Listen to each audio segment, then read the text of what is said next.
জনগণকে সার্ভ করার জন্য এই জায়গা, জনগণের উপরে মাতবরি ফলানোর জন্য জায়গা না, কর্তৃত্ব ফলানোর জন্য জায়গা না। সংবিধান তো ছেলে খেলার বিষয় না। যদি আপনারা হা ভোট দেন তাহলে এই পরিবর্তন সবগুলো আপনারা পাবেন, আর যদি না ভোট দেন এর কিছুই পাবেন না। এখন আপনার ইচ্ছা, আপনি হা দিবেন না না দিবেন। সরকারের ভূমিকাটা হলো আসলে একটা ম্যানেজারের ভূমিকা। বিভিন্ন সমিতিতে সমিতির পক্ষ থেকে ম্যানেজার নিয়োগ করা হয়, কারণ সমিতির সকল সদস্যের পক্ষে ম্যানেজারিয়াল কাজ করা সম্ভব না। এই জন্য কিছু ম্যানেজার এবং স্টাফ নিয়োগ করা হয়। রাষ্ট্রটা হলো একটা বৃহৎ আকারের সমিতি এবং দেশের জনগণ হলো সেই সমিতির সদস্য। সমিতির মালিক আসলে সমিতির সদস্যরা, যারা সমিতির স্টাফ, ম্যানেজার, কর্মচারী, তারা কিন্তু সমিতির মালিক না। কিন্তু দুর্ভাগ্যক্রমে গত 54 বছরে বাংলাদেশে যারা সমিতির ম্যানেজার, কর্মচারী, তারা মালিক হয়ে বসেছে। আর সমিতির যারা মালিক তাদেরকে চাকর বাকরেরও নিচে নামিয়ে দেওয়া হয়েছে। আমরা বর্তমান অন্তর্বর্তীকালীন সরকার বিশ্ব বরেণ্য বাংলাদেশী প্রফেসর মোহাম্মদ ইউনূসের নেতৃত্বে এমন এক সংস্কার সাধন করতে চাই যাতে এই ধারণাটা পাল্টে যায়, পরিস্থিতিটা উল্টে যায়, যে সমিতি বা রাষ্ট্রের যারা মালিক তারাই আসলে সবকিছুর ব্যাপারে মূল নিয়ন্ত্রকের ভূমিকায় থাকে। আর যারা ম্যানেজার হিসাবে নির্বাচিত হোক বা নিযুক্ত হোক তারা জনগণের কাছে জবাবদিহি করবে। মূল ব্যাপারটা হলো জবাবদিহিতার, মূল ব্যাপারটা হলো স্বচ্ছতা। যারা সরকারে আসবে, আমরা যাদের নির্বাচিত করে এমপি বানাবো, তাদের মধ্য থেকে যারা মন্ত্রী হবে, তাদের মধ্য থেকে যারা বড় বড় পদে বসবে, তাদের দ্বারা যে সমস্ত কর্মকর্তা কর্মচারীরা নিযুক্ত হবে, এরা প্রত্যেকে জনগণের কাছে জবাবদিহি করবে। এই জবাবদিহিটা নিশ্চিত করতে হবে। এগুলাকে উন্নত দেশে এগুলাকে বলে পাবলিক অফিস। ধরেন ডিসির অফিস, এটা পাবলিক অফিস। ডিসি পাবলিকের কর্মচারী, এসপি পাবলিকের কর্মচারী, ওটাকে পাবলিক অফিস বলে। এমপি সাহেবকে পাবলিক অফিস বলে, চেয়ারম্যান সাহেবকে পাবলিক অফিস বলে। এই জায়গাগুলো আসলে পাবলিকের জায়গা, জনগণের জায়গা, এবং জনগণকে সার্ভ করার জন্য এই জায়গা, জনগণের উপরে মাতবরি ফলানোর জন্য জায়গা না, কর্তৃত্ব ফলানোর জন্য জায়গা না। আমরা বাংলাদেশে এবারের যে সংস্কার উদ্যোগ, এর মধ্য দিয়ে সেই জিনিসটা যাতে ফিরে আসে সেই লক্ষ্যে আমরা সবাই কাজ করছি। আমি আমার কথা এই বলে শেষ করব যে এই লিফলেট আপনাদের কাছে সারা বাংলাদেশে আপনাদের যে ৭৭,০০০ সহকর্মী আছেন প্রত্যেকের কাছে অচিরেই পৌঁছে যাবে। কিন্তু এখানে সব বিস্তারিতভাবে লেখা সম্ভব হয়নি। এটা পড়তে গিয়ে আপনাদের মনে অনেক প্রশ্ন আসবে যে এটা আসলে কি বোঝাতে চেয়েছে। তো আমরা চেষ্টা করব আগামী কিছুদিনের মধ্যেই সেটা আপনাদের বাকি সহকর্মীদের কাছে কিভাবে পরিষ্কার করা যায় সেই চেষ্টা বা ব্যবস্থা আমরা নেব ইনশাআল্লাহ। এখন সংক্ষেপে আপনারা নিশ্চয়ই সকালে এসেই এখানে যে লিফলেটটা ঝুলানো আছে এটা পড়েছেন বা ভেবেছেন যে এটা কি।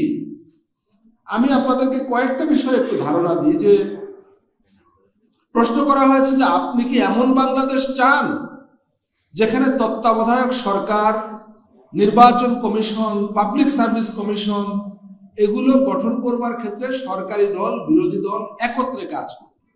এখন এই প্রশ্নটা কেন এসেছে এই জন্য যে আমরা দেখি আমাদের গত 54 বছরের অভিজ্ঞতা হলো যে পিএসসি বা পাবলিক সার্ভিস কমিশন, আপনার সন্তান, আপনি হয়তো বিসিএস পরীক্ষা দেননি কিন্তু আপনার সন্তান দেবে, আপনার ভাই দেবে। কিন্তু আমাদের দেশে দুর্ভাগ্যজনকভাবে যখন যারা ক্ষমতায় থাকে নানা মেকানিজমের মাধ্যমে তারা এমনভাবে দলীয়করণ করে যে সেখানে যদি ওই দলের সমর্থক হয় তাহলে তার চাকরি হবে, আর ওই দলের সমর্থক না হলে তার চাকরি হবে না। এবং এইভাবে পুরো প্রশাসন, রাষ্ট্রযন্ত্র দলীয়করণের শিকার হয়। ভবিষ্যতে যাতে এই সুযোগ না থাকে সে কারণে পাবলিক সার্ভিস কমিশন গঠনটাই এমন ভাবে করা হবে যে দলীয়ভাবে এটা গঠন করা যাবে না, এটা নিরপেক্ষভাবে গঠন করতে হবে। আপনি যদি আসল জায়গা নিরপেক্ষ করে ফেলেন তাহলে বাকি জায়গা অটোমেটিক্যালি নিরপেক্ষ হতে থাকবে। আপনি ওই যে যারা পরবর্তীতে আপনারা তো সহজে বুঝবেন ডিসি, এসপি, ইউএনও কিংবা অন্যান্য বিভিন্ন সরকারি দপ্তরে যারা বিসিএস পরীক্ষা দিয়ে আসে, সরকারি কলেজের শিক্ষক, হসপিটালের ডাক্তার, এই জায়গাগুলোতে নিয়োগের ক্ষেত্রে তখন অটোমেটিক্যালি স্বয়ংক্রিয়ভাবে নিরপেক্ষ পদ্ধতির চর্চা হবে। সুতরাং আমরা এটা নিরপেক্ষ করবার কথা এখানে বলেছি। আরেকটা হলো নির্বাচন কমিশন। আমরা জানি বাংলাদেশে বহুবার নির্বাচন কমিশন গঠন নিয়ে আন্দোলন হয়েছে। নির্বাচন কমিশন নিরপেক্ষ না হলে নির্বাচন নিরপেক্ষ হবে না, খুবই স্বাভাবিক। ভবিষ্যতে যাতে বাংলাদেশে নির্বাচন কমিশন গঠনের ক্ষেত্রে সকল দল বসে একসঙ্গে সিদ্ধান্ত নিতে পারে। ক্ষমতাসীন দল কিংবা প্রধানমন্ত্রী কিংবা প্রেসিডেন্ট মন চাইলে আর একজনকে প্রধান নির্বাচন কমিশনার বানিয়ে দিল, এটা আর করা যাবে না। বিরোধী দল কি বলে সেটা শুনতে হবে, তাদের মতামত নিয়ে তাদের সম্মতি নিয়ে করতে হবে। এই প্রস্তাব করা হয়েছে। তত্ত্বাবধায়ক সরকার ছিল এক সময়, আর নাই, এখন আবার আনার চেষ্টা করা হচ্ছে। আমাদের তো মন্দের ভালো অভিজ্ঞতা ছিল, 3টা নির্বাচন, 1991 সাল, 1996 সালের 12 জুন যেটা হয়েছিল, এবং 2001 সালে। কিন্তু দুর্ভাগ্যক্রমে আমরা দেখলাম সেই ব্যবস্থাটাকে উঠিয়ে দেওয়া হলো। যেটা ছিল সেটা নিয়ে সেটাকে ম্যানিপুলেট করা বা সেটাকে নিজেদের পক্ষে নিয়ে যাওয়ার সুযোগ ছিল। এইবার কমিশন, জাতীয় ঐক্যমত্য কমিশন এবং বিভিন্ন সংস্কার কমিশন প্রস্তাব করেছে যে না, তত্ত্বাবধায়ক সরকার সবাই মিলে ঠিক করবে কে প্রধান উপদেষ্টা হবে। সরকারি দল, বিরোধী দল, দ্বিতীয় বৃহত্তম বিরোধী দল সবাই বসে সিদ্ধান্ত নেবে যে কে তত্ত্বাবধায়ক সরকারের প্রধান হবে। একা একা করলে হবে না। সুতরাং সেটা নিরপেক্ষ হতে বাধ্য। এখন আমরা এই ব্যবস্থা চাই কি চাই না? তারপরে দেখুন, সংবিধান সংশোধন। যারা ক্ষমতায় থাকে, সংসদে তাদের সংখ্যাগরিষ্ঠতা থাকে, নিজেদের মতো করে সংবিধান উলট পালট করে ফেলে। এটা বন্ধ হওয়া দরকার না দরকার না? আমরা বলেছি সবাই যদি একমত হয় তাহলে করা যাবে, নাহলে করা যাবে না। সংবিধান তো ছেলে খেলার বিষয় না, সেই প্রস্তাব করা হয়েছে। জাতীয় সংসদ, সংসদে জনগণের কথা হবে, জনগণের ইচ্ছা অনুযায়ী সিদ্ধান্ত হবে, জনগণের কল্যাণে আইন পাশ হবে। কোনো ব্যক্তির ইচ্ছা পূরণে তো সংসদ চলতে পারে না। সংসদের শত শত হাজার হাজার কোটি টাকা খরচ হয়, ব্যক্তির ইচ্ছা পূরণের জন্য হবে সেটা? সংসদ যাতে জনগণের কথা বলে, জনগণের কল্যাণে আইন পাশ হয়, সংসদ যাতে এক দলের ক্লাবে পরিণত না হয়, সেজন্য বলা হয়েছে সংসদে স্পিকার হবে সরকারি দলের, ডেপুটি স্পিকার হবে বিরোধী দলের। সংসদীয় কমিটিগুলোর মধ্যে গুরুত্বপূর্ণ কমিটির সভাপতি হবে বিরোধী দলের। এগুলা যদি করা যায় সংসদ কার্যকর হবে, জনগণের পক্ষে কাজ করবে। এটা দরকার না দরকার না? সেই প্রস্তাব করা হয়েছে এবার সংস্কার। দেখেন, আমাদের দেশে আমরা দেখেছি যে প্রধানমন্ত্রী, যাকে বিতাড়িত করলো দেশের জনগণ, জোর করে চেপে বসা, 16 বছর প্রধানমন্ত্রী ছিল। যদি বিতাড়িত না হতো দেখা যাচ্ছে 30 বছর যতদিন বেঁচে আছে ততদিনই প্রধানমন্ত্রী থাকতো। দেশে আর লোক নাই, সে কারণে প্রস্তাব করা হয়েছে একজন ব্যক্তি তার সারা জীবনে সর্বোচ্চ 10 বছর প্রধানমন্ত্রী থাকতে পারবে, এর বেশি পারবে না। এটা ভালো না মন্দ?